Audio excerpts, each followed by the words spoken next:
আসসালামু আলাইকুম, আশা করি সকলে ভালো আছেন। আপনারা দেখছেন সিনে ক্রিটিক। আজকে আমরা কথা বলবো বাংলাদেশে যে চলচ্চিত্র ইন্ডাস্ট্রি রয়েছে সেটা উন্নয়নের জন্য যে প্রথম একটা ধাপ, সেটা হচ্ছে সকলে মিলে কাজ করা।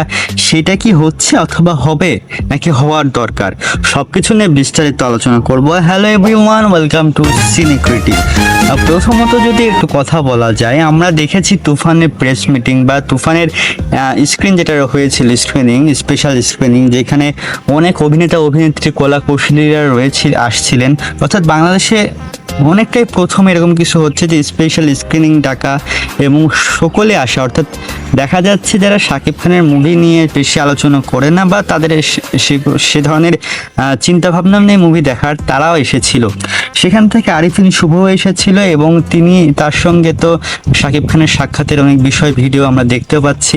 তো এখানে দেখা যাচ্ছে যে তাদের বিভিন্ন কথাবার্তা এটা প্রকাশ পাচ্ছে তাদের ইচ্ছা যে সকলে মিলে কাজ করা, হোক সে শাকিব খান, আরিফিন শুভ, সিয়াম। সো সকলে মিলে তারা কাজ করবেন। এবং এখানে একটা বিষয় স্পষ্ট, যখন কোনো ইন্ডাস্ট্রিতে সকলে মিলে কাজ করে ইন্ডাস্ট্রিটা খুব তাড়াতাড়ি গ্রো করে। কারণ যখনই বিভক্ত হয়ে যায় না, তখন ফ্যানদের মধ্যেও ঝামেলা, অডিয়েন্স কমে যায়, হাউসফুল থেকে একদম হল খালি সব কিছুই হওয়া সম্ভব। দেখা যেতে পারে সবাই মিলে যদি কাজ করে ফিল্মটাও কিন্তু ভালো চলবে। ফিল্ম ভালো চললে ইন্ডাস্ট্রিতে ভালো ভালো ফিল্ম আসবে, ভালো ভালো ফিল্ম আসলে চলচ্চিত্র ইন্ডাস্ট্রি আবার ঘুরে দাঁড়াবে। কারণ এখনো পর্যন্ত চলচ্চিত্র ইন্ডাস্ট্রি কিন্তু সেভাবে ঘুরে দাঁড়ায়নি। এর প্রথম কারণটা হচ্ছে এফডিসির বিভিন্ন ধরনের অযৌক্তিক সিনেমা তৈরি করা, বস্তাপচা সিনেমা তৈরি করা, সেই ধরনের সিনেমা না তৈরি করতে দেওয়ায়, অন্যদেরকে আটকানো, সে ধরনের সিনেমা না করায় তাদেরকে হুমকি, এই ধরনের অনেক বিষয় থাকে। সেখান থেকে অনেকে যারা ভালো কাজ করতে চায় তারা করতে পারে না, যারা ভালো কাজ করছে তারা পিছিয়ে যাচ্ছে। কিন্তু সবাই মিলে যদি ভালো কাজ শুরু করা যায়, ভালো কন্টেন্ট দেওয়া যায় দর্শকদের, তাহলে কিন্তু আমি বলবো একটা ভালো কিছু সূচনা হবে। যেখানে থেকে আরিফিন শুভ নিজেই বলেছে যে তিনি কাজ করতে চান। সিয়াম, শাকিব খান, চঞ্চল চৌধুরী, মোশারফ ভাই, তিনি সে যেভাবে বলছেন, তো সবাই মিলে কাজ করবেন।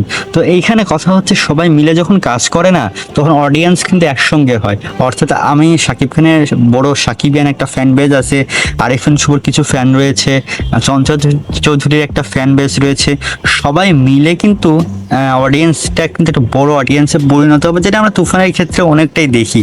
সেখান থেকে যদি সামনে আরিফিন শুভর হচ্ছে নূর আসছে, সেই ফিল্মটা নিয়ে মানুষের আলোচনাও রয়েছে আপাতত। কারণ তুফানের পরে এই ফিল্মটা যদি ভালো কিছু করতে পারে, এবং সামনে আমরা এটুকু জানি যে অনন্য মামুন কিছু কথা বলে, সেটা ঠিক না হলেও অনেক সময় আশা তো থাকতেই পারে। তিনি বলেছিলেন যে তিনি একটা স্পাই ইউনিভার্স টাইপের কিছু বানাবেন, যেখানে সবাই কাজ করবে, আফরান নিশো, শাকিব খান, সিয়াম, শুভ, সকলে। তো তাদের সকলকে নিয়ে যদি সত্যি সত্যি কোনো একটা ইউনিভার্স বানানো যায়, সেটা কিন্তু দারুণ কিছু হবে, যেটা বলতে পারেন বাংলাদেশে প্রথম হতে পারে এরকম কিছু। এর আগে ফ্র্যাঞ্চাইজি বলতে গেলে অনেক ফ্র্যাঞ্চাইজি তৈরির চেষ্টা চলেছে, তার মধ্যে ব্ল্যাক ওয়ারটা কিছুটা সফল, বাট এখান থেকে কিন্তু সেভাবে ফিল্ম হয়নি। তুফানটা কিন্তু একটা ভালো ফ্র্যাঞ্চাইজি হতে পারে, তুফান 2, দেখা যাক সেটা কেমন হয়। তারপরে তো আবার স্পাই ইউনিভার্স যদি সত্যি সত্যি তৈরি হয় এবং সকলে যদি কাজ করে, তাহলে বাংলা ইন্ডাস্ট্রি ঘুরে দাঁড়াবে। এক কথায় আমি যেটা বলতে চাই যে নতুন দিন এসে গিয়েছে, বাংলা চলচ্চিত্রকে উন্নতির জন্য সকলে সবাইকে এক হতে হবে এবং সবাই এক হচ্ছে। এই ধারণাটা সবার মধ্যে আপাতত রয়েছে যে সবাই একসাথে কাজ করবে, কারোর মধ্যে কোনো কিছু নাই। শাকিব খান নিজে বলেছে সে কোনো কম্পিটিশন আসেনি, সে ভালো কাজ করতে চাচ্ছে, সকলে ভালো কাজ করতে চাচ্ছে, এবং তিনি এটাও বলছে যে সকলে ভালো কাজ করছে এবং সেগুলো মানুষ দেখছে। তো এটা বলতে চাচ্ছে যে অডিয়েন্সকে যদি ভালো কন্টেন্ট দেওয়া যায়, তারা অবশ্যই দেখবে। তো এই ছিল আজকের ভিডিও। আশা করি ভিডিওটি ভালো লেগেছে। ভালো লাগলে একটা লাইক, কমেন্ট এবং শেয়ার করতে পারেন। পাশাপাশি চ্যানেলে সাবস্ক্রাইব করতে পারেন যদি নতুন হয়ে থাকেন। যারা সাবস্ক্রাইবার্স তাদেরকে অসংখ্য ধন্যবাদ সাবস্ক্রাইব করার জন্য।